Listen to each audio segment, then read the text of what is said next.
Hello students, I am your Kashif sir. हमने अपने previous video में सिविल कोड ऑफ 1804 की बात की थी और हम सब जानते हैं कि उस सिविल कोड को नेपोलियन कोड भी बोलते हैं।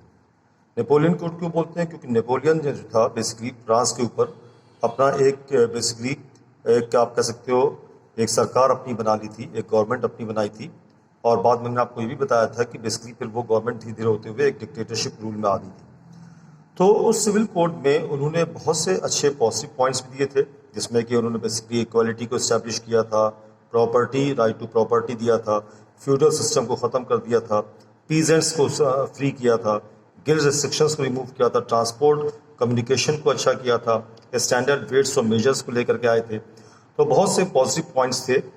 अच्छा, अब इन पॉजिटिव पॉइंट्स की वजह से फ्रांस में काफ़ी कुछ अच्छा मतलब एक पॉजिटिव चीज़ नेपोलियन ने बेसिकली प्रेजेंट की। अब फ्रांस के आसपास के जो रीजन्स थे वहाँ पे भी लोगों की यही सोच थी, क्योंकि वहाँ के लोग जो थे अभी भी एक कलेक्टिव जो उनकी आइडेंटिटी थी उसके अंडर में नहीं थे।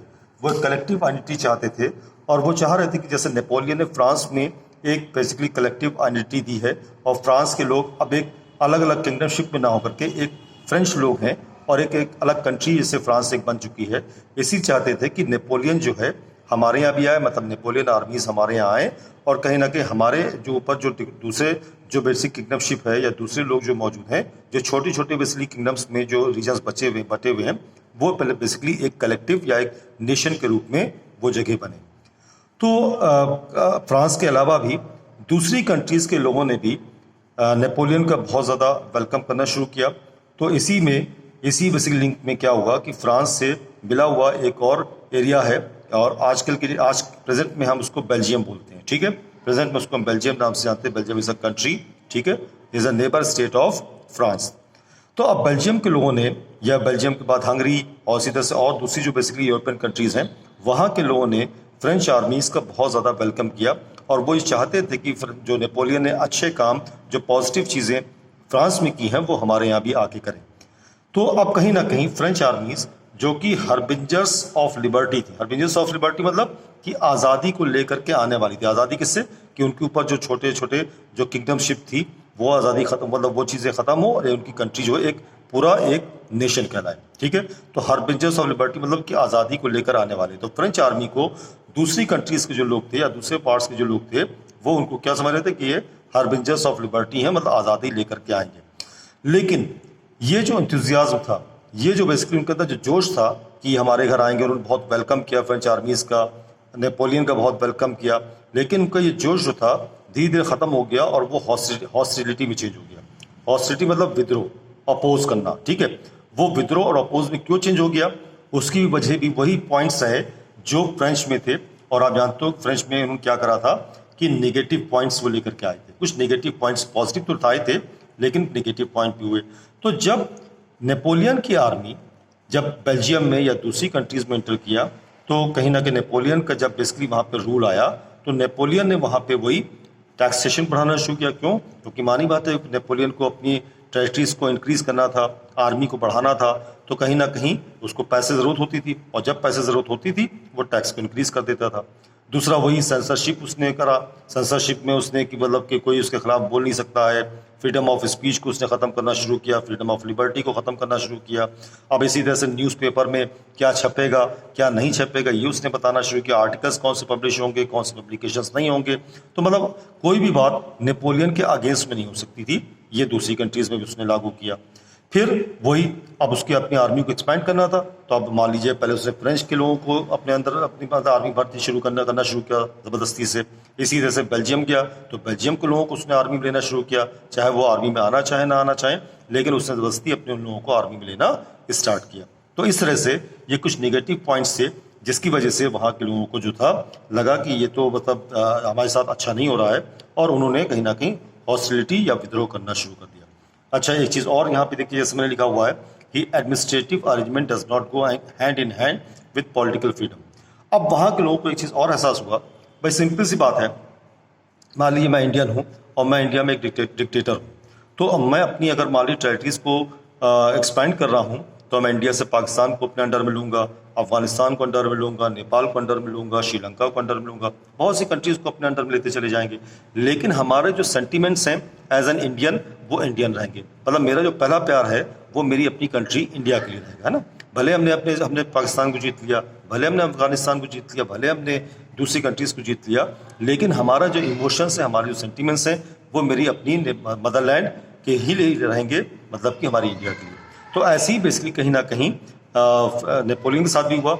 नेपोलियन ने दूसरे किंगडम्स को कॉन्कर कर लिया था, दूसरे किंगडम्स मतलब दूसरे कंट्रीज़ को अपने अंडर में ले लिया था, लेकिन उसके साथ जो प्रायोरिटी जो देता था वो फ्रेंच को ही देता था। तो कहीं ना कहीं उसने फ्रेंच वाले रूल, फ्रेंच की बोली, फ्रेंच की जो बेसिकली संस्कृति थी, फ्रेंच का जो कल्चर था, फ्रेंच की जो बेसिकली और जो चीज़ें थी, वो कहीं ना कहीं उसने बेल्जियम या दूसरी कंट्रीज़ में मिलाना शुरू किया। मतलब फ्रेंच की जो बेसिकली पूरी एक पॉलिसी होती थी वो उसने दूसरे कंट्रीज में लाना शुरू किया। तो वहाँ को लगा कि उनकी अपनी जो बेसिकली कंट्री की जो आइडेंटिटी है वो कहीं ना कहीं ख़त्म हो रही, और उनका जो पॉलिटिकल जो फ्रीडम है वो अब अंडर में किसके आ रहा है, नेपोलियन के अंडर में। और कहीं ना कहीं नेपोलियन जो है फ्रेंच को बढ़ावा दे रहा है या फ्रांस को की पॉलिसीज़ को बढ़ावा दे रहा है, ठीक है। तो उनको लगा कि हमारी पॉलिटिकल फ्रीडम जो है अब ख़त्म हो रही है। तो ये सारी चीज़ों को लेकर के मतलब आप निगेटिव पॉइंट्स ले सकते हैं, बाकी जो पॉलिटिकल फ्रीडम की बात ले सकते हैं, जिसकी वजह से लोगों ने जो था हिज हॉस्टिलिटी मतलब विद्रोह करना शुरू कर दिया। तो इस तरह से वहाँ पे विद्रोह करना मतलब फ्रेंच के अलावा दूसरी कंट्रीज़ में भी जो हॉस्टिलिटी या विद्रोह आया वो इन्हीं सब रीजंस की वजह से आया। क्लियर हो गया। अच्छा, तो अब जैसे कि मैंने आपको बताया कि बेसिकली नेपोलियन आर्मीज़ जो थी, फ्रेंच आर्मीज़ जो थी, वो दूसरी कंट्रीज़ में भी, यूरोपियन की दूसरी कंट्रीज़ में भी गई और दूसरे पार्ट्स में भी जाकर के उनको कॉन्कर करना शुरू किया। तो यहाँ पे हमने अब जैसे अब चैप्टर क्या पढ़े, राइज ऑफ नेशनलिज्म यूरोप। अब राइज तो धीरे धीरे हो रहा था, ठीक है। लोग चाह रहे थे कि उनकी बेसिकली जो छोटे छोटे क्षेत्रों में जो बेसिकली पार्ट बटे हुए हैं वो एक कलेक्टिव आइडेंटिटी के रूप में, एक बड़ा कंट्री रूप में वो उभरे, एक बड़ी कंट्री बने। तो अब यहाँ पे इस राइज ऑफ नेशनलिज्म में ये कैसे बना, ये राइज ऑफ नेशनलिज्म तो हुआ, लेकिन ये बना कैसे, नेशनलिज्म बना कैसे, ठीक है। तो मेकिंग ऑफ नेशनलिज्म यूरोप में हम इस पार्ट में पढ़ेंगे। अब राइज हमने देखा किस तरह से राइज हुआ, नेशनल नेपोलियन आया, उन्होंने कंट्री बना, फ्रांस से स्टार्ट हुआ, फ्रांस से आगे बढ़ा। लेकिन अब यहाँ जैसे मैंने लिखा कि till the mid 18th century there was no nation states. तो 18वीं शताब्दी के मध्य तक की, मतलब मिड 18th सेंचुरी तक की कोई भी एक कलेक्टिव नेशन स्टेट नहीं था। क्या आप कहो कि ये फ्रांस है, ये बेल्जियम है, ये स्विट्जरलैंड है, ये हंगरी है, ये पोलैंड है, ठीक है। कोई भी इस तरह का कोई स्टेट नहीं था और सब किंगडमशिप वहाँ पे थी। क्यों? क्योंकि डाइवर्सिटी थी और डाइवर्सिटी में स्ट्रक्चर ऑफ यूरोपियन सोसाइटी मतलब अलग अलग किंगडम्स में बटी हुई थी, ठीक है। अलग अलग, जैसे अगर आपने सुना होगा कि इंडिया भी पहले एक कलेक्टिव नेशन ग्रुप में थे, यहाँ भी अलग अलग बेसिकली मतलब टेरिटरीज चलती थी, अलग अलग राजा थे, अलग अलग नवाब थे, अलग अलग बादशाह थे, ठीक है। और वो अपनी अपनी बेसिकली किंगडमशिप के हिसाब से रूल करते थे, अपनी अपनी पॉलिसीज को चलाते थे। तो यहाँ पे जैसे आप लेके रहे कि 18 तक की नो मॉडर्न स्टेट, कोई भी मॉडर्न स्टेट नहीं था, सिर्फ किंगडम्स थी। तो नो कलेक्टिव आइडेंटिटी, तो उनकी कोई कलेक्टिव आइडेंटिटी नहीं थी। भाई कलेक्टिव आइडेंटिटी का मतलब क्या होता है? अब आप अपने आप को जो हो या हम अपने आप को इंडिया में रहते हैं, हम क्या बोलते हैं कि वी आर इंडियंस, ठीक है। अब मान लीजिए कि अगर किसी जिस ज़माने में इंडिया एक आज़ाद कंट्री नहीं था और इंडिया एक कलेक्टिव नेशन नहीं था, एक पूरा एज अ नेशन पूरा बात नहीं था, तो वहाँ पर अगर इंडिया छोटी छोटी कंट्रीज में या छोटी छोटी किंगडम्स में बटा हुआ था, ठीक है। तो अब मान लीजिए कि एक मैसूर का राजा है और हम मैसूर में रहते हैं, तो मैसूर के राजा हैं तो हम अपने आप को मैसूर मतलब मैसूर के रहने वाले समझेंगे, ठीक है। लेकिन मान लो कि मैसूर के ऊपर अगर कोई आकर के आपका राजस्थान से या मध्य प्रदेश से, जो जिसकी मतलब मध्य प्रदेश या राजस्थान में जिसकी रूल होगा वो आकर के मैसूर पे हमला कर दे, ठीक है। अब वो मैसूर पे आके जब हमला करेगा तो मानी बात है कि उसने अगर कॉन्कर कर लिया, उसने जीत लिया मैसूर को, तो वो अपने पॉलिसी चलाएगा। तो हम मैसूर के ना होकर के हम क्या अपने आप को समझेंगे कि भाई हम मध्य प्रदेश वाले हो गए या हम राजस्थान वाले हो गए। तो मतलब हमारी एक आइडेंटिटी नहीं होती थी। जो राजा हमारे ऊपर बेसिकली कॉन्कर करता था वो अपने हिसाब से रूल चलाता था और हम अपने आप को वैसे ही समझते थे, ठीक है। तो हमारी एक कलेक्टिव आइडेंटिटी नहीं होती थी। तो यही बेसिकली यहाँ पे भी था कि मतलब अब जैसे कि जब फ्रांस बना तो फ्रांस के लोगों ने अपने आप को फ्रेंच कहना शुरू करा, जर्मनी बना तो लोगों ने अपने आप को जर्मन कहना शुरू किया। लेकिन पहले क्या होता था, ये अलग अलग राजा होते थे, अलग अलग उनका रूल होता था और अलग अलग उनकी पॉलिसीज होती थी। अब एक राजा हार गया, दूसरा राजा जीत गया उस जगह पे, तो उसकी पॉलिसी चलने लगी। वो हार गया, तीसरा राजा आया, उसने अपनी रूल किया, उसकी पॉलिसी चलने लगी। तो हम अपने आप को क्या कहें, हम अपने को इंडियन कहें कि हम अपने को कोई अलग कंट्री का कहें, तो हमारे पास ये एक आइडेंटिटी नहीं होती। इसी तरह से उनके ऊपर भी था कि वो अपने आप को जर्मन कहें कि फ्रेंच कहें कि इटालियन कहें, तो एक कलेक्टिव आइडेंटिटी उनकी नहीं थी। तो यहाँ पे एक इसी तरह के बेसिकली एम्पायर थी, किंगडम का मैंने नाम दिया, आपकी बुक में मेंशन्ड है। द हैब्सबर्ग एम्पायर, जो कि ऑस्ट्रिया और हंगरी के रीजन में, ऑस्ट्रिया हंगरी वाले पार्ट में ये एम्पायर देखने को मिलता था। इसके साथ साथ इसमें क्या क्या इंक्लूड था, ये बेसिकली अलग अलग नेम्स हैं। तो ये इस हैब्सबर्ग एम्पायर में टायरोल हो गया, ऑस्ट्रिया हो गया, सुडेनटेनलैंड हो गया, बोहेमिया हो गया, इस तरह के रीजन्स जो थे इनके अंदर इंक्लूड थे। और यहाँ के ज़्यादातर लोग जो थे जर्मन या इटालियन बोला करते, ठीक है। जो अरिस्टोक्रेट लोग थे वो जर्मन, बाकी लोग जो थे इटालियन बोलते थे। तो मतलब एक अलग आइडेंटिटी, एक अलग चीज़, कलेक्टिव आइडेंटिटी इनके पास नहीं थी, ठीक है। तो आपको यहाँ पे याद क्या रखना है कि 18वीं सेंचुरी तक की कोई भी नेशनल स्टेट नहीं था, कोई मॉडर्न स्टेट नहीं बना था, ठीक है। किंगडमशिप थी और एक कलेक्टिव आइडेंटिटी नहीं बनी हुई थी। और यहाँ पे एक एम्पायर का नाम दिया गया है कि 18वीं सेंचुरी तक की हैब्सबर्ग का एम्पायर करके था, जो ऑस्ट्रिया हंगरी के रीजन था।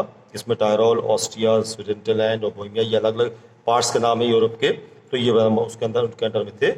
और साथ ही साथ में जर्मन और इटालियन यहाँ पे बोली जाती है। अब इसके बाद किस तरह से ये मेकिंग ऑफ नेशनलिज्म हुआ यूरोप में, नेपोलियन आए, किस तरह से और यूरोप के दूसरे पार्ट्स में राइज हुआ, नेशनलिज्म बना, वो उसकी क्या क्या वजह थी, क्या क्या रीजंस थे, ये हम लोग अपने नेक्स्ट वीडियो में कंटिन्यू करेंगे। Okay, till then have a good bye.